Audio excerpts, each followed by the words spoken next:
On today's episode of Studio Knowledge, we're going to talk about mix packs.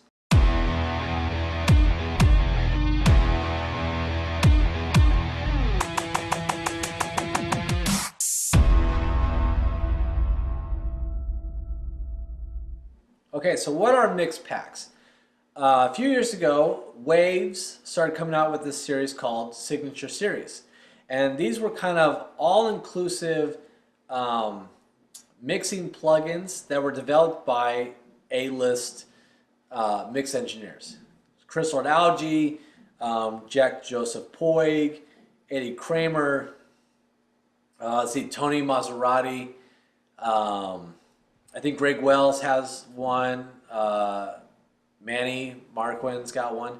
And then also Toontracks came out with the EZmix series. And there's another slew of engineers as well. You know, you're going to get a lot of flack from engineers saying like this is cheating, and I understand that mentality to kind of lash out like that, but here's why they're so valuable.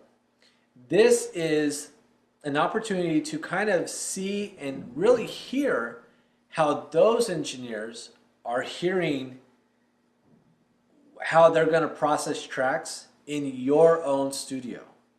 Okay, so what you can do is you can have your multi-track session and then apply a series of those plugins. Like, you know, address like, okay, obviously this one's for kick, this one's for snare, and so on, all the way down the line. And don't necessarily move any knobs. Okay, so because when you first apply those are usually those guys' starting out points. And you can also get kind of a good idea of how they hear or how they're going to want to hear the end result. Because again, like when you hear a song that's been mixed fully, okay, it's mixed well. When you go and solo that instrument, a lot of times that singular instrument by itself is going to sound terrible. It may sound thin or harsh or whatever, but within the whole mix, it sounds amazing. So using those kind of mix packs is a really good way to get kind of an idea of this is how this engineer approaches a kick drum, or this is how they approach a bass guitar, or, you know, and so on and so forth. Okay.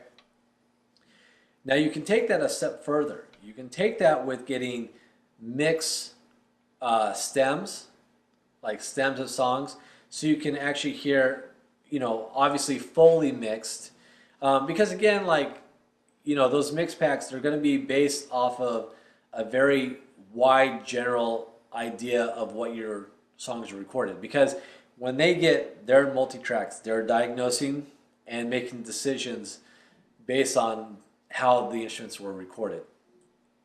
If you can get the stems, well, now you can hear how the drums ended up by themselves. You can hear how the guitars are, the bass, and the vocals, and then any auxiliary instruments as well. Now take that a step even further. You can find the multi-tracks that were recorded by great engineers and producers, and you can hear how what was the end result just from the tracking phase.